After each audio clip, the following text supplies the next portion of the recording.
Hello friends and welcome back for another episode of Indie Impressions. My name is Nick and today we're going to be checking out Rotational by developer Kevin Messman with music by Andrew Gleason. This one is being referred to as a love letter to Terry Cavanagh's Super Hexagon, a game which you are probably fairly familiar with by now, seeing as I've put I think 3 videos up of it and probably streamed it at some point. Very addictive, sort of arcade time trial-y sort of game where you just want to be competitive and try and get as far as you can. You kind of look at it like a runner, but like a psychedelic runner, if that makes any sense. But anyway, this game, similar premise, only 3-dimensional. So it's in Super Hexagon, essentially, you're steering a point through a condensing series of shapes. In this one, we're actually steering a point on a sphere through a condensing series of cubes, if that makes sense. So, you know, just picture a 3-dimensional version of Super Hexagon. Very fast-paced, very difficult, and I've done about 5 runs or so on this so far. My personal best is 8.15 seconds, so not even quite 10 seconds yet, and that puts me at 13% complete. Pretty good music in this one as well, so I have put the music up a little higher than I normally do, and we're going to go for another run here, and hopefully things will turn out okay. 10 seconds, time to beat. Let's give it a shot here. Alright, so we start out right away. You can see we've got these shapes condensing very, very quickly, and we've already lost. So essentially now we've got to keep our eyes on where the brightest colors are, and we want to steer our point towards that, and we didn't even break our record there, which is a little sad. But let's just try a bunch of runs. We're just going to go with this rapid fire, and hopefully at some point I'll do well enough. See, it's very hard to keep your head straight as to which side of the cubes you're trying to face. You get the hang of it a little bit after a while, but it can be a little finicky. You have to be really on the ball, so to speak. I mean, literally as well. And the speed at which it picks up the pace is incredible, too. I mean, we've gone from, a little bit of a lackluster sort of speed, a little lackadaisical maybe is more what I meant, to a very, very, very fast pace, all in the space of under 10 seconds. And just as in Super Hexagon, the music actually will jump to different points on the soundtrack. I actually wonder a little bit, is there even a way to make some of these transitions? They seem to be happening faster than you're allowed to move your point.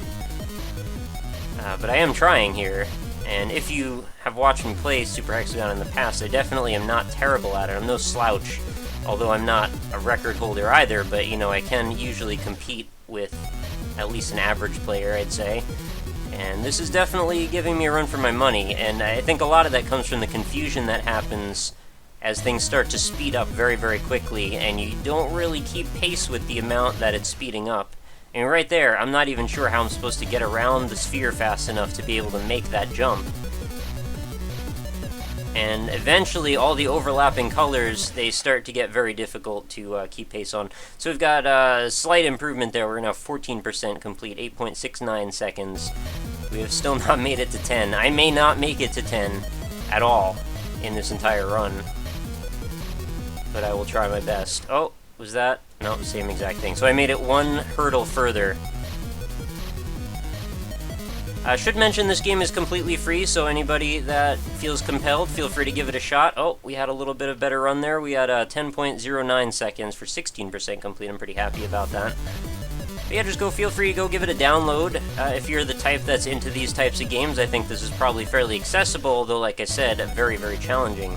So you have to be pretty good at this type of stuff for it to feel rewarding. And unfortunately, there doesn't seem to be any kind of leaderboard to compare your scores with your friends, which I think is a lot of what keeps these types of games very entertaining. But I must say, I have no problem being somewhat competitive with myself when it comes to personal bests and this sort of thing. And if I keep at it, I probably will improve to some degree. It's just going to take me a while. Thankfully, the music keeps it interesting, though, throughout. I don't feel like it's going to get frustrating listening to this, at least. Was that an improvement there? I don't think so, right? I think what I need to do is be a lot more finely tuned to exactly the moment when the gate passes over you, and then as soon as I can tell that that's happened, I need to already be moving on to the next shape, because right now I think I'm waiting a little bit instead of trying to center myself on each move, which is actually costing me a bunch of precious time. And if you're out there saying, well, this doesn't look so hard, why is Nick so terrible at video games? Well, try it. I mean, see how good you do at it. It might be a lot harder than you think it, just based on how it looks. If I was watching somebody play this, I would think, well, yeah, I can think faster than this. and I probably can actually think faster than this, but it's real hard to parse these mesh shapes, you know, over top of each other. And yeah, we do have a guide wire, which is basically that wireframe edge to base things on, but, you know, that only carries you so far. And now I'm trying to just get into the corners, if I can even do that. If I can just, you know, pick an edge, and then maybe use some of the momentum as I'm moving to try and just keep headed in the direction I need to be headed in, but it seems like I don't always have enough time. Anyway, maybe I'll just shut up for a second and let you guys enjoy the music, because I think that is a lovely way to go. So, here we go. Let's see if I can give it a good shot here.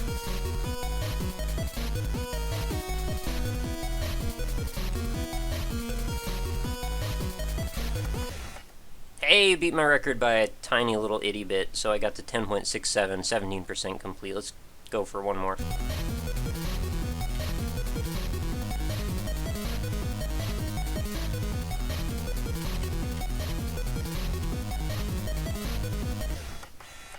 Alright, now I'm getting the hang of it. I think there may be patterns. There's just the same way there is in Super Hexagon and the way there are.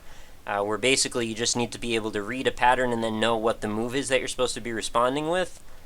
So at that point, where I think I kept failing, I was actually just supposed to hold one direction. Hopefully, that would put me in the right orientation to keep flying right through those gates.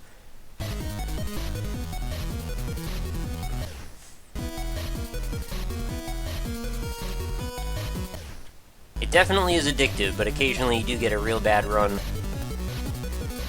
But when it's under 5 seconds, you're not going to be too upset about it. Alright, that time I think I actually went a little too fast for my own good, but I think I'm getting the idea now.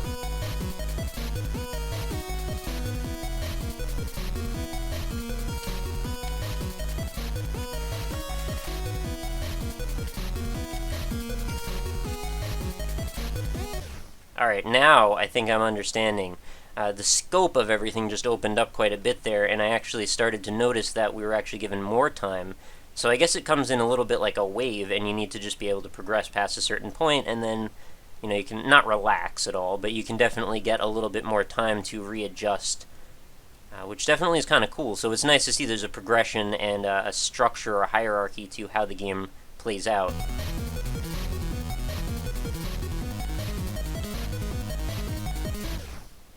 Alright, that was terrible.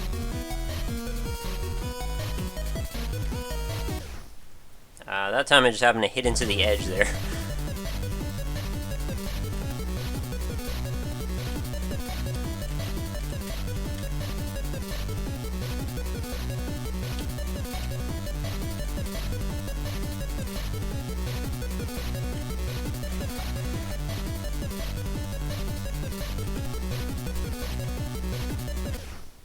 Alright, cool. 22 seconds, 37% complete. I think I'm actually making a little bit of headway, and I could see myself progressing a little further now that I sort of have how the beginning goes to some extent. But I think I will leave us here. I know, fairly short episode, unfortunately. I've been doing a lot of those lately. But, you know, I just want to kind of hit on these little awesome, quirky games that keep showing up, and that is part of the fun anyway. But I promise I will get back to some longer episodes as well. Just trying to find a nice balance here between the two, because I do want to cover, you know, like I just said, some of the little games, but also, you know, some of the medium games, as well as maybe occasionally one of the bigger games. So yeah, I mean, I try to run the gamut between all of them. Hopefully you enjoy the variety here, and that is certainly something that I try to pride myself on. Very unexpectedly strange content, or diverse content, I guess is probably the better word. But yeah, that is going to do it for today's episode, guys. I will leave you with the closing plugs. Hopefully you enjoyed Rotational. If you did, feel free to go download it and play it yourself. Links are going to be right in the description, as well as links for all my social media areas that you can go peruse and see what's going on with.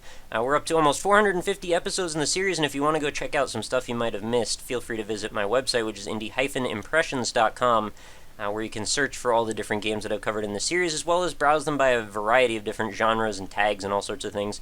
So if you want to just browse the free games, or the paid games in Steam, or the Desera games, or the horror games, or the bizarre, surreal games, that's all, up for grabs. I also have a Facebook page, though, other than the website, facebook.com/indieimpressions. If you'd like to leave a like over there, you'll get every day's new video delivered into your Facebook stream.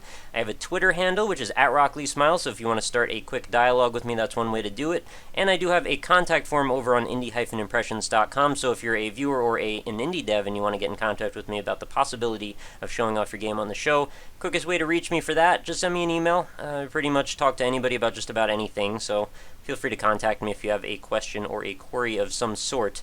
Anyway, that's going to do it for today's episode. Thank you guys so much for watching. Please be sure to spread the word.